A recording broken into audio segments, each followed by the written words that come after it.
من بروم مفتی جمهوری رو به قتل برسونم. بسم الله الرحمن الرحیم. الحمد لله رب العالمین والصلاة والسلام علی رسوله الكریم صلوات الله علیه و علی آله و اصحابه اجمعین. السلام علیکم و رحمت الله تعالی و برکاته. شناختی خطری عقیده افراطی، گروه افراطی رو هم باید حتمی بشناسیم تا اینکه فریب اونها رو نخوریم. گروه افراطی این گروه نو نیست. نفر روز بعد تقسیمات اون غنیمتی که به دست آورده بودن پیامبر گرامی اسلام صلی الله علیه و سلم اون رو که تقسیم کردن، نفر پیش پیامبر علیه و سلام اومد گفت که عدل کن داد زد به سرش، حتی اومد از گریبانش گرفت، از گریبان رسول خدا صلی الله علیه و سلم. گفت از خدا بترس، اگر من عدل نکنم کی عدل میکنه؟ یاران پیامبر یعنی همه آماده بودن که جان خود رو برای پیامبر علیه السلام فدا کنن، خواستن که جزایش بدهند که گفت نه بگذارید به حالش میلش، این دین رو نادرست فهمیده است، دین رو نادرست فهمیده است. و زمان خلافت حضرت علی رضی الله تعالی عنه گروهی از طرفداران از لشکریان حضرت علی رضی الله تعالی عنه حضرت علی رو حکم به کفر کردن، نعوذ بالله. حالا ببینید تندروی دینی. و 3 نفری از خوارج، عبدالرحمن بن ملجم همونی که قتیل حضرت علی هست، رفتن این 3 نفر گویا که خدمت دین میکنن، گویا که از روی افراطی دینی، زیاده روی، کم سوادی، کج فهمی، کج میفهمند. سواد نیست که دین رو درست بفهمند. به خاطری که دین رو درست بفهمند، همچنان که خدا و رسول خدا گفتگی هست بفهمند، برای این چی لازم است؟ سواد، علم، معلومات، معرفت، خدا ترسی. خدا ترسی هم در نتیجه همین درک و فهم و علم به وجود می آید. اگر نداند از کجا از خدا می ترسد؟ این 3 نفر رفتن در خانه کعبه، 3 نفر از خوارجی ها، یعنی طرفدارای حضرت علی بودن. وقتی که حضرت علی رضی الله تعالی عنه با حضرت معاویه رضی الله تعالی عنه آمدن صلح کردن، یعنی قصه خیلی دراز است، فتنه بود بینشون، صلح کردن، تمام. از طرفداران حضرت علی رو به کفر حکم کردن، گفتن که کافر شد، تمام. برای چی؟ به خاطر که صلح کرده است. و 3 نفری از اینا رفتن در خانه کعبه سوگند یاد کردن، گفتن همه مشکل ها و دشواری هایی که در عالم اسلام بین امت اسلامی هست، سببش همین حضرت علی است، حضرت معاویه است، حضرت عمرو بن العاص. هر 3 اینا یعنی حضرت علی رضی الله تعالی عنه امیر المؤمنین، رهبر تمام عالم اسلام یعنی امت اسلامی بود. عمرو بن العاص یعنی چی بودن؟ حاکم مصر بودن که از صحابه بزرگ پیامبر علیه شاگردان بزرگ پیامبر علیه السلام. و حضرت معاویه رضی الله تعالی عنه یعنی در عراق، قریب گرد اطراف عراق حاکم بودن. 3 نفر رو ببینید که در نزد خانه کعبه سوگند یاد کردن که ما 3 نفر رو به قتل میرسونیم. فکر کردن که با همین اتون مسلمان رو برد میکند. بیدرک از اون که کافر شدن، در داخل مسجد خونی حضرت علی رو رزانیدن، رفتن در منبر در وقت نماز، در نماز بامداد، با شمشیرهای زهرآلود، اونی که قتل حضرت علی بود، نیت قتل این رو کرده بود، سوگند یاد کرده بود، روزی فلانی در نماز بامداد در مسجد همین 3 نفر رو ما میکشیم، اگر کشته هم شویم. پشتوری که بعد نماز بنام در داخل مسجد خنجر زدم و گمانه که ثواب میگیرن. یعنی تندروی، کجفهمی و کم سوادی همین از به بدبختی و به کفر و به جهنم میبرد. و کفر و به چی؟ به جهنم میبرد. حضرت علی رضی الله تعالی عنه در فخر سرشون، طوری سرشون به شمشیر از عقیب در وقت سجده آمدن زدن. حضرت علی رضی الله تعالی عنه از یاد رفتن، سر بود، خب دیگه قریبی مغز. خون به حد زیاد رفت. با خود آمد گفت کی بودی؟ گفتن که فلانی دستگیرش کردیم.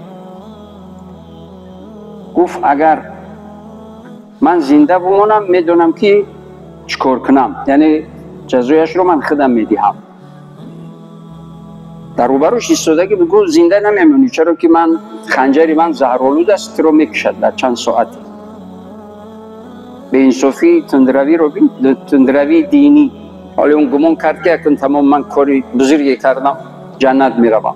حضرت علی گفت اگر زنده نماندم قاتل من رو با یک ضربه بکشید اگر قصاص گرفتنی باشد. حضرت امام حسن و امام حسین وارث و فرزندان حضرت علی رضی الله تعالی عنهم اجمعین بودند و فرزندانشون توصیه دادند که من رو یک ضربه زدگی هست، با یک ضربه اگر که کشتنی شدید بعد من اگر که من نماندم من ماندم، خب دیگه کاری خلم یا میبخشمش یا چکاری میکنم این کاری من. فقط یک ضربه دو ضربه نزنید تا وقتی جزا. ولی که دیگر تا وقتی جزا وقت هست باید حکم براید دیگر حکومت داری ها سیزو میگویم در سیزو من میکنم. او زیر پایش نرم کنید، یعنی بالای سنگ توده و سنگ ریزه و این خوب نکند تا وقتی جزا، تا روزی جزا. از هر خوراکی که میخورید از همین خوراکی میخوردگی خود برای تامینش کنید. بینید در وقتی که اون شمشیر زهرآلود بدن سوخته ایستاده است، خون ریخته ایستاده است، دشمنش در روبروش هست، یعنی این است اسلام، این است رحم شفقت، این است عدل و انصاف. کی رو گفته ایستاده است؟ قاتل خود رو. مبادا اگه اون خوراکای بی صفت یا فساد شده ویران شده ندهید. از خوراکی که خود میخورید تا وقتی جزا از همون خوراکی خود بدهیدش. گفتن که من حساب این نزد پروردگار در روز قیامت نزد پروردگار با این من خود حساب میکنم، دیگر زیاد شما عذابش نکنید و با یک ضربه به قتل برسانید، چرا که من رو یک ضربه زدگی است. حضرت علی رضی الله تعالی عنه از دنیا گذشتن. بعد وفاتش حضرت امام حسن یعنی با مشورت و نصیحت حکومت دارون یعنی دورش کشیدن. سبکترین مرگ، سبکترین جزا این همون دور است که در چند ثانیه جانش میبراید تمام. و سبکترین جزایش دادن و وزنینترین. حالا یکی از کمپیرک خریب زیاده خش تبار 90 سال از خبرگیری اومد اگر دیدی جراحت و دیگر پروردگار چشمش کور کنه دیگر مثلا بگو هدایتش کنه. از کور شدن این ما فایده نمیبینیم.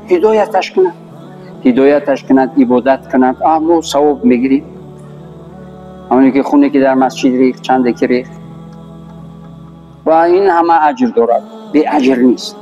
ما نمیشناسیمش، نه پدرش نه مادرش. پدرش معلم گفتن، مادرش هم همون فراشی هم مکتب گفتن. یک گروه، یک مجموعه جوانوی کم سوادی کجفهم